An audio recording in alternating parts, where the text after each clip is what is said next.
Hi friends, welcome back to my channel Sorgabhoomi Madurai. ஒவ்வொரு மாதத்திலும் வரும் அமாவாசைகள் நம் முன்னோர்களின் ஆசிகளை பெறுவதற்கு ஏற்ற நாளாகும். அதிலும் சில குறிப்பிட்ட மாதங்களில் வரும் அமாவாசை கூடுதல் சிறப்புடையதாகும்.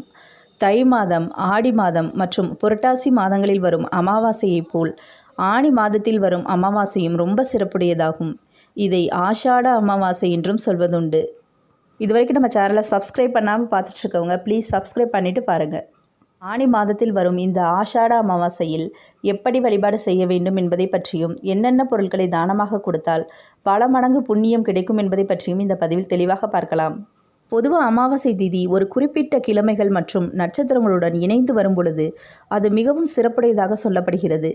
ஆனி மாத அமாவாசை திருவாதிரை நட்சத்திரமும் வெள்ளிக்கிழமையோடு இணைந்து வருவதால் இந்த நாளில் சில குறிப்பிட்ட பொருட்களை ஏழைகளுக்கு தானமாக வழங்குவதால் நம் முன்னோர்களின் ஆசிகளுடன் அளவில்லாத புண்ணிய பலன்களையும் நம்மால் பெற முடியும் என சாஸ்திரங்கள் சொல்கின்றன.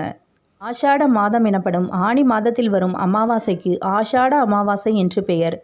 இந்த அமாவாசை நமக்கும் நம்முடைய சந்ததிகளுக்கு மட்டுமில்லாமல் நம்முடைய முன்னோர்களுக்கும் நன்மைகளை தரும் அமாவாசையாகும். ஆஷாட அமாவாசை என்பது முன்னோர்களுடன் சிவபெருமான் மற்றும் விஷ்ணுவை வழிபடுவதற்கு ஏற்ற நாளாக கருதப்படுகிறது. அதுவும் வெள்ளிக்கிழமையோடு சேர்ந்து வருகிறது.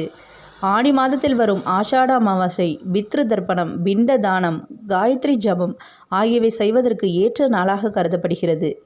ஆனி மாத அமாவாசையில் முன்னோர்களுக்கு தர்ப்பணம் கொடுத்து வழிபட்டால் சுபிக்ஷம் பெருகும் என்பது நம்பிக்கை. ஆனி மாத அமாவாசையின் தேதி மற்றும் நேரத்தை இப்போது பார்க்கலாம். ஆனி மாத அமாவாசை ஜூலை 5ஆம் தேதி நாளை வெள்ளிக்கிழமை அன்று வருகிறது. அமாவாசை திதி ஜூலை 5ஆம் தேதி காலை 4:56 மணிக்கு துவங்கி ஜூலை 6ஆம் தேதி காலை 5 மணி வரையிலும் உள்ளது. நாள் முழுவதும் அமாவாசை திதி உள்ளதால் இது சர்வ அமாவாசையாக கருதப்படுகிறது.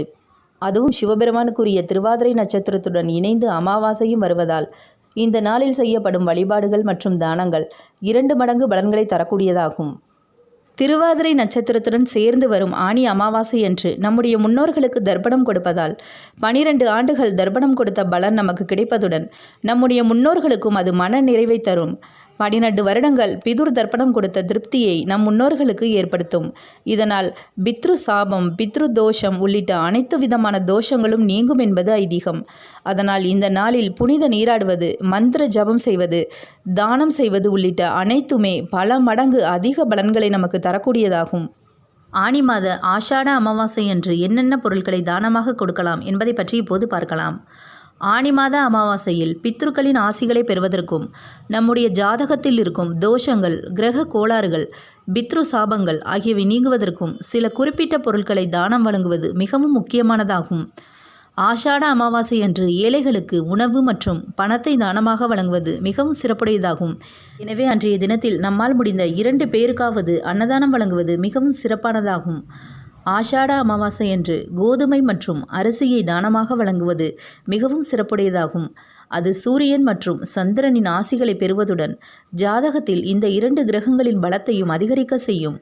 ஆயுள், ஆரோக்கியம், முகவசியம், அழகு, உயர் பதவி, உடல் வலிமை, தலைமை பதவி, அதிகாரம், செல்வம், மன நிறைவு ஆகியவற்றை தருவது இந்த 2 கிரகங்களும் தான்.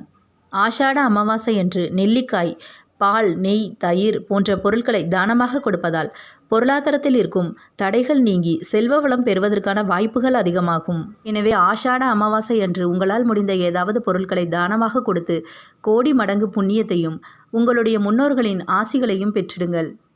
நாளைய ஆனி மாத அமாவாசை திருவாதிரை நட்சத்திரத்துடன் சேர்ந்து வருவதால் சிவ வழிபாடு பல மடங்கு புண்ணியத்தை தரும். நாளைய அமாவாசை தினத்தில் மந்திர ஜபம் செய்வது பல மடங்கு புண்ணியத்தை தரும். எனவே நாளைய தினம் முழுவதும் உங்களுக்கு தெரிந்த மந்திரங்களை உச்சரித்து கொண்டே இருங்கள். இந்த வீடியோ பிடிச்சிருந்தால் லைக் பண்ணுங்கள், ஷேர் பண்ணுங்கள். ப்ளீஸ் சப்ஸ்கிரைப் பண்ணிவிட்டு பாருங்கள். தேங்க்யூ ஃபார் வாட்சிங்.